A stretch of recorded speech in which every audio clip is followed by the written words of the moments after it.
Bonjour. Dans cette vidéo, on va lire les chapitres 36, 37, 38, 39 et 40 de l'œuvre Le dernier jour d'un condamné de Victor Hugo. Comme d'habitude, un petit rappel. Le condamné personnage se trouve à la conciergerie. C'est le jour de l'exécution.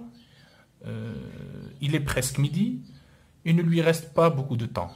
Le narrateur, personnage, c'est-à-dire le condamné, il nous a raconté dans les chapitres précédents un souvenir de son enfance, une certaine escapade qu'il avait eue avec une certaine espagnole qui s'appelle Pepa.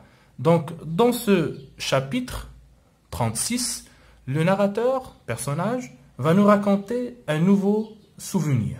Donc c'est le souvenir d'une visite qu'il a faite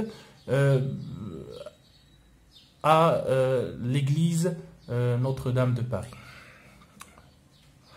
Je me souviens qu'un jour, étant enfant, j'allais voir le bourdon, c'est-à-dire une grande cloche, de Notre-Dame.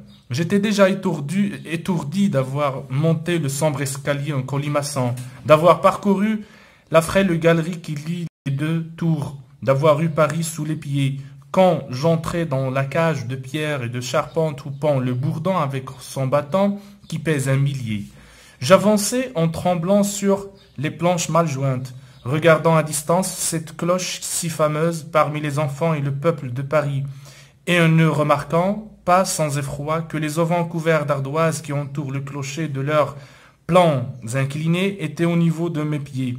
Dans les intervalles, je voyais en quelque sorte à vol d'oiseau la place du parvis Notre-Dame, et les passants comme des fourmis. Tout à coup, l'énorme cloche tinta. Une vibration profonde remua l'air, oscilla la lourde tour. Le plancher sautait sur les poutres, le bruit faillit me renverser. Je chancelais, prêt à tomber, prêt à glisser sur les auvents d'ardoise en pente. De terreur, je me couchai sur les planches, les serrant étroitement de mes 2 bras, sans parole, sans haleine, avec ce formidable tintement dans les oreilles et sous les yeux ce précipice. Cette place profonde où se croisaient tant de passants paisibles et enviés, eh bien, il me semble que je suis encore dans la tour du Bourdon. C'est tout ensemble un étourdissement et un éblouissement. Il y a comme un bruit de cloche qui ébranle les cavités de mon cerveau. Et autour de moi, je n'aperçois plus cette vie plane et tranquille que j'ai quittée, et où les autres hommes cheminent encore que de loin et à travers les crevasses d'un abîme. Eh bien, tout simplement, le narrateur, s'il évoque ce souvenir, c'est parce que il ressent un certain étourdissement et un certain bourdonnement parce que son heure approche. Eh bien, il compare la sensation qu'il est en train d'avoir à la sensation qu'il a eue lorsqu'il était encore jeune et qu'il a fait cette visite à Notre-Dame de Paris. Donc, le bourdonnement qu'il a dans la tête, ça lui rappelle le bourdonnement qu'il a eu lorsque l'énorme cloche a sonné, bien sûr, la cloche de l'église de Notre-Dame de Paris. Chapitre 37. L'hôtel de ville est un édifice sinistre. Donc, très bien. Donc là, il va décrire l'hôtel de ville. L'hôtel de ville est un édifice sinistre, avec son toit aigu et roide, son clocheton bizarre, son grand cadran blond, ses étages à petites colonnes, ses 1000 croisées, ses escaliers usés par les pas, ses 2 arches à droite et à gauche. Il est là, de plein pied avec la grève. La grève, c'est la place où le condamné va être exécuté ce soir même. Sombre, lugubre, la face toute rongée de vieillesse, et si noir qu'il est noir au soleil. Les jours d'exécution, il vomit, c'est-à-dire l'hôtel de ville. Il vomit des gendarmes. Et là, nous avons une personnification. Donc, l'hôtel de ville qui vomit des gendarmes de toutes ses portes et regarde le condamné. Donc, regardez également. Donc, vomir, regarder le condamné avec toutes ses fenêtres. Et le soir, son cadran qui a marqué l'heure reste lumineux sur sa façade ténébreuse.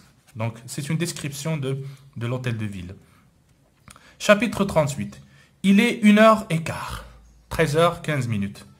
Voici ce que j'éprouve maintenant. Donc, exactement à 13h15, le narrateur décrit ses sensations, c'est-à-dire ce qu'il ressent à cet instant même. Une violente douleur de tête, donc il a mal à la tête, les reins froids, le front brûlant. Chaque fois que je me lève ou que je me penche, il me semble qu'il y a un liquide qui flotte dans mon cerveau et qui fait battre ma cervelle contre les parois du crâne. J'ai des tressaillements, c'est-à-dire il tremble, convulsif, et de temps en temps, la plume tombe de mes mains, ses mains tremblent, donc à un point où bien même la plume tombe de ses mains, c'est-à-dire il n'arrive même pas à écrire, comme par une secousse galvanique, les yeux me cuisent, il a mal aux yeux, ça lui fait mal, comme si j'étais dans la fumée, j'ai mal dans les coudes, encore 2h45 et je serai guéri, c'est-à-dire je serai mort et je n'aurai plus ces douleurs. Chapitre 39. Ils disent que ce n'est rien, qu'on ne souffre pas, que c'est une fin douce, que la mort de cette façon est bien simplifiée. Et qu'est-ce que donc cette agonie de 6 semaines et ce râle de tout un jour? Qu'est-ce que les angoisses de cette journée irréparable qui s'écoule si lentement et si vite? Qu'est-ce que cette échelle de torture qui aboutit à l'échafaud? Donc là, le narrateur, il est en train de critiquer vraiment le fait qu'on croit que la guillotine ne fait pas mal. Eh bien, au contraire, le fait d'attendre, c'est une torture en elle-même. Le fait d'attendre qu'on l'exécute, eh bien, c'est tout un ensemble de souffrances. Il souffre. Donc c'est de la souffrance morale et non pas de la souffrance physique. Apparemment, ce n'est pas là souffrir. Ne sont-ce pas les mêmes convulsions, que le sang s'épuise goutte à goutte ou que l'intelligence s'éteigne pensée à pensée, et puis on ne souffre pas. En sont-ils sûrs? Est-ce qu'ils sont sûrs du fait qu'on ne souffre pas? C'est-à-dire la guillotine ne fait pas souffrir les exécutés, c'est-à-dire les personnes condamnées à mort. Qui leur a dit, c'est-à-dire qui leur a assuré que sur la guillotine, sur l'échafaud, on ne souffre pas? Compte tant que jamais, donc est-ce que jamais une tête coupée se soit dressée, c'est-à-dire elle s'est relevée, sanglante, au bord du panier et qu'elle ait crié au peuple, c'est-à-dire une tête qui est fraîchement coupée, se relève et crie au peuple, ça ne fait pas mal. Y a-t-il des morts de leur façon, c'est-à-dire est-ce qu'il y a des morts qui ont été déjà exécutés, qui soient venus les remercier et leur dire, c'est bien inventé, c'est-à-dire on n'a pas eu mal, tenez-vous-en là, la mécanique est bonne. Est-ce que c'est Robespierre qui s'est relevé? Est-ce que c'est Louis XVI? Parce que ces deux personnes ont été exécutées ou bien ont été guillotinées. Non, rien, moins qu'une minute, moins qu'une seconde, et la chose est faite. Se sont-ils jamais mis seulement en pensée, à la place de celui qui est là, au moment où le lourd tranchant qui tombe mord la chair, rend les nerfs, brise les vertèbres? Mais quoi? Une demi-seconde, la douleur est escamotée, horreur. Voilà, donc il est en train de critiquer le fait qu'on dise qu'en quoi la guillotine ne fait pas mal. Chapitre 40. Il est singulier que je pense sans cesse au roi. Le narrateur, condamné, le narrateur personnage, il pense sans cesse, sans arrêt au roi. J'ai beau faire, il a essayé donc tout, beau secouer la tête, j'ai une voix dans l'oreille qui me dit toujours, il y a dans cette même ville, à cette même heure, et pas bien loin d'ici, dans un autre palais, un homme qui a aussi des gardes à toutes ses portes, un homme unique comme toi dans le peuple, avec cette différence qu'il est aussi haut et que tu es bas.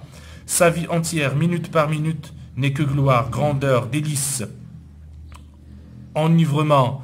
Tout est autour de lui, amour, respect, vénération. Les voix les plus haltes deviennent basses en lui parlant et les fronts les plus fiers ploient.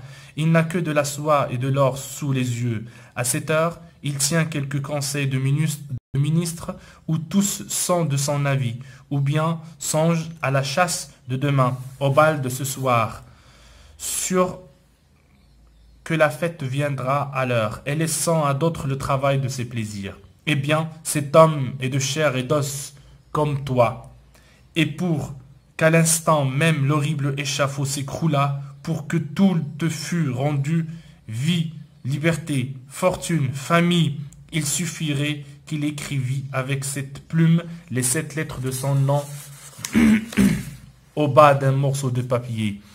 Ou même que son carrosse rencontrât ta charrette, et il est bon, et il ne demanderait pas mieux peut-être, et il n'en sera rien.